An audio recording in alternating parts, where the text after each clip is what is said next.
Hi there, Craig Hessel, ReGeneration Resources with another tip for your organization. Today I want to talk about the second part of board recruitment. And as you recall, last week in my video, I talked about clarifying expectations, make sure that you're really clear what you're expecting and asking board members to do, really making sure there's a meaningful role for them. And after you have a job description and have done that, you want to assess the specific skills, but also the relationships that you have and the ones that you need. Do you need a lawyer? Do you need an HR person? Are you looking for somebody with some financial skills to be your treasurer? And or what are the relationships that you need? Do you want a connection with a major employer? Who are you looking to make connections with? So you want to target people because of their skills and their relationships. And then you want to generate a list of candidates and prioritize them and figure out who is most important.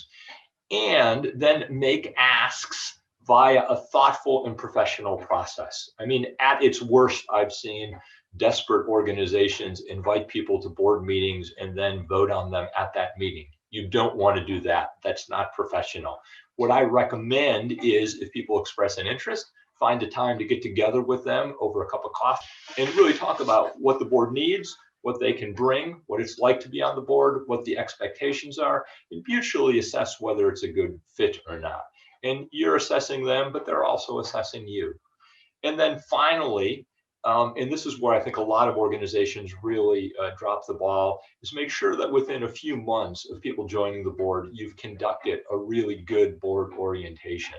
In the board orientation, it's going to be an hour to a half a day. You want to communicate the passion for the organization. If you have a short video that's inspirational, that talks about the mission, absolutely show that. But you also want to give board members the skills so they can be successful. You want to give them an orientation to the policies, an orientation to the committees, invite them to serve on a committee. If your finances are complicated, it's a little bit of a rundown on how to read the financials. And you don't want to overwhelm them with data, but you want to make a nice connection. You want to take a tour of your offices so that they get a sense and a feel for what you do. So this is what I think good board recruitment looks like. I hope it's helpful. I'll have another video for you next week, and I look forward to being in touch.